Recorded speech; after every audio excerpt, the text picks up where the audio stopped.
Teks Recon menceritakan pengalaman pribadi.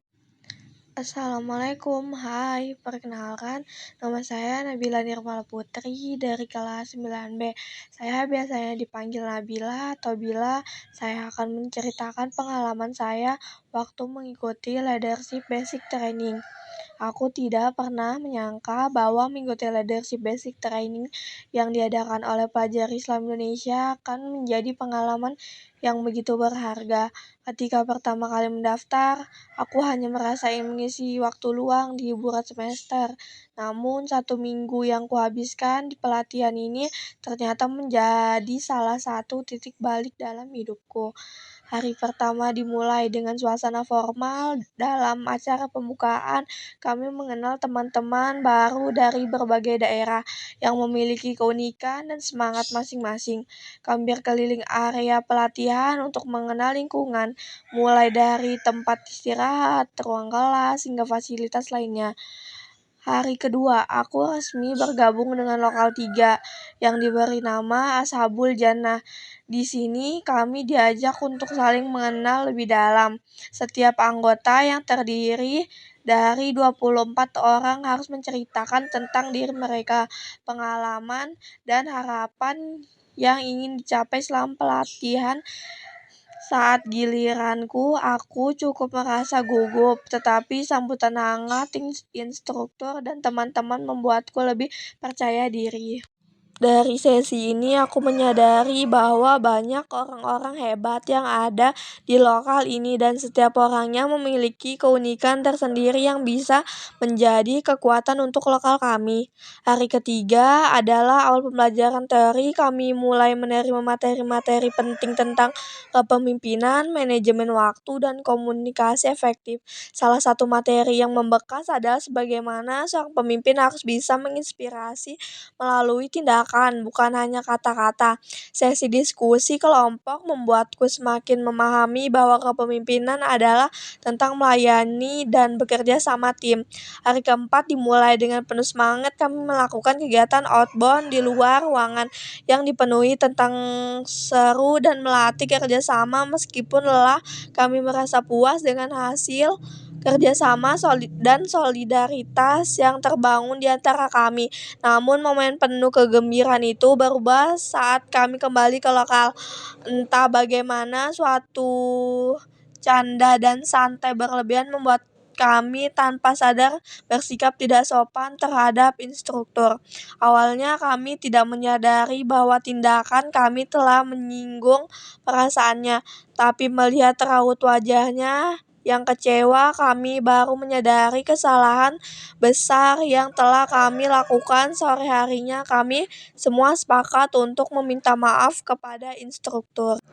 Dengan hati berat kami menyampaikan permintaan maaf kami, namun momen itu tidak berakhir di sana. Instruktur melakukan evaluasi dan di sanalah kami mendapat pelajaran yang sangat penting. Instruktur mengingatkan bahwa menjadi seorang pemimpin tidak hanya berarti yang menjadi hebat dalam mengambil keputusan atau memimpin tim.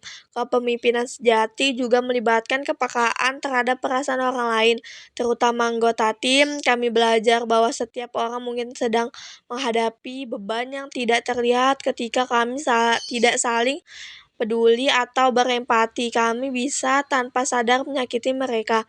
Momen evaluasi berubah menjadi sesi refleksi yang mendalam. Satu persatu dari kami mulai mengungkapkan perasaan termasuk kesedihan yang selama ini kami pendam. Kami akhirnya menyadari bahwa kebersamaan ini lebih dari sekadar belajar teori kepemimpinan, tetapi juga tentang membangun hubungan yang penuh empati dan saling mendukung. Kami semua menangis bersama, meluruhkan ego dan penyesalan yang selama ini terpendam. Di akhir sesi, kami saling meminta maaf dan berjanji untuk menjadi lebih peka terhadap sesama. Hari itu, aku belajar bahwa setiap pemimpin kita tidak hanya bertanggung jawab atas hasil, tetapi juga harus memahami kondisi orang-orang di sekitar kita. Hari kelima dimulai seperti biasa dengan sesi materi yang untuk memperdalam pemahaman kami tentang kepemimpinan. Meskipun sebagian besar dari kami masih merasa lelah secara fisik setelah kegiatan outbound pada hari sebelumnya, kami tetapi berusaha fokus dan mengikuti setiap sesi dengan penuh semangat. Namun, malam harinya menjadi momen yang jauh lebih mendalam dan emosional daripada yang pernah aku bayangkan. Setelah selesai dengan materi, kami diajak untuk mengikuti sesi deep talk. Ruangan yang awalnya sunyi mulai terisi oleh suara-suara yang memecah keheningan. Satu persatu teman-teman kami mulai berbicara, membagikan cerita mereka tentang perjuangan hidup yang selama ini mungkin tidak pernah mereka ungkapkan. Malam itu aku menyaksikan keberanian luar biasa dari orang-orang hebat yang berhasil bertahan meskipun dunia mereka kadang terasa runtuh.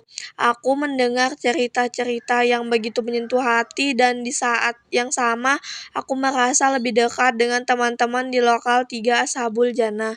Sesi itu diakhiri dengan kegiatan yang membuat kami semua tenggelam dalam emosi. Instruktur meminta kami untuk memeluk diri sendiri, meminta maaf kepada diri yang selama ini sering kami abaikan dan berterima kasih karena telah bertahan hingga sejauh ini.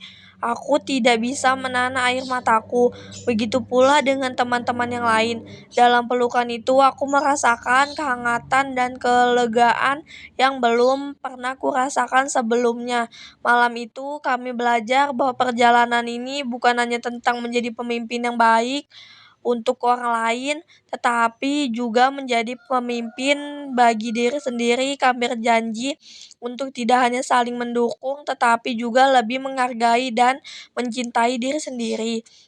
Hari ke-6 menjadi puncak dari semua pelajaran dan pengalaman yang telah kami lalui selama pelatihan. Sejak pagi, kami diberikan tugas penting untuk melakukan penelitian lapangan dan membuat makalah tentang isu kekerasan seksual. Tanpa banyak waktu untuk berdebat, kami segera memutuskan untuk turun langsung ke masyarakat sekitar. Pilihan kami jatuh pada Lapangan Merdeka, salah satu tempat yang ramai di kota Balikpapan. Setibanya di sana, kami mulai membangun keberanian untuk mendekati orang-orang dan mewawancarai mereka. Beberapa orang yang kami temui dengan ramah memberikan pendapat mereka, sementara ada juga yang terlihat enggan membahas topik sensitif seperti kekerasan seksual. Namun kami tetap berusaha menjalankan tugas ini dengan profesional dan penuh empati. Kami mengajukan pertanyaan-pertanyaan yang telah disiapkan, mencatat data, dan mendengar pandangan masyarakat tentang isu ini. Setelah selesai mengumpulkan data, kami kembali ke lokasi pelatihan untuk menyusun makalah. Waktu yang kami miliki sangat terbatas, sehingga kami harus bekerja cepat namun tetap fokus. Dengan menggunakan kertas sederhana, kami menyusun laporan hasil penelitian kami, mencakup data dan analisis. Menjelang sore, tepat setelah sholat asar, tiba saatnya untuk mempresentasikan hasil kerja kami di depan panitia dan peserta lainnya. Presentasi menjadi tentang tantangan tersendiri karena kami harus menjelaskan ide-ide kami dan jelas dan meyakinkan. Setelah menyelesaikan tugas presentasi makalah di sore hari, kami diberikan waktu istirahat sejenak untuk mempersiapkan diri menghadapi malam terakhir. Malam itu, setelah salat Isya, seluruh peserta berkumpul di aula untuk menyaksikan pertunjukan pentas seni dari setiap lokal. Suasana di aula begitu meriah, penuh dengan sorak-sorai dan tawa. Setiap lokal menampilkan kreativitas terbaik mereka melalui beragam pertunjukan, mulai dari drama, tari, hingga musik. Namun malam itu tidak berakhir hanya dengan pentas seni. Setelah semua pertunjukan selesai dan peserta kembali ke lokal masing-masing, lokal kami diam-diam mulai mempersiapkan kejutan untuk instruktur dan observer lokal 3. Kejutan ini sebenarnya telah kami rencanakan selama 2 hari. terakhir. Meskipun waktu kami sangat terbatas, kami berhasil menyusun rencana sederhana namun penuh makna. Begitu semuanya siap, ketua lokal memanggil instruktur dan observer ke dalam ruangan. Saat mereka masuk, kami langsung menyambut mereka dengan tepuk tangan meriah dan ucapan terima kasih yang tulus. Instruktur dan observer terlihat terharu, bahkan salah satu dari mereka tak kuasa menahan air mata. Mereka kemudian memberikan pesan-pesan kepada kami, mengingatkan kami untuk terus menjaga nilai-nilai yang telah dipelajari selama pelatihan dan mengaplikasikannya dalam kehidupan sehari-hari. Malam itu ditutup dengan momen kekerabaan yang penuh emosi. Kami saling berpelukan, mengucapkan maaf, berterima kasih, dan doa untuk kebersamaan yang telah terjalin. Kejutan sederhana ini menjadi momen yang sangat berkesan karena kami sadar bahwa bimbingan mereka telah memberikan banyak perubahan positif dalam diri kami. Setelah malam yang penuh kesan dengan pentas seni dan kejutan untuk instruktur, kami semua tertidur lelap. Namun menjelang dini hari, suatu yang tak bisa terjadi, panitia membangunkan kami satu persatu. Awalnya kami merasa bingung karena belum pernah mengalami hal seperti ini sebelumnya. Dalam suasana gelap, kami dibimbing melalui jalan yang dihiasi dengan lilin-lilin kecil yang memancarkan cahaya hangat. Meski suasana terasa tenang, ada perasaan haru yang perlahan-lahan menyelimuti hati kami. Setibanya di aula, melaksanakan sholat tahajud bersama. Setelah sholat tahajud, acara dilanjuti dengan sesi renungan dalam keheningan aula yang gelap. Salah satu panitia mulai berbicara, kata-kata mereka sederhana namun begitu dalam. Mereka mengajak kami untuk merenungkan setiap perjalanan yang telah kami lalui selama hampir 1 minggu ini, mulai dari hari pertama kami bertemu sebagai orang asing hingga akhirnya menjadi sebuah keluarga yang saling mendukung. Dalam kegelapan aula, air mata mulai mengalir. Sekian pengalaman pribadi saya. Terima kasih.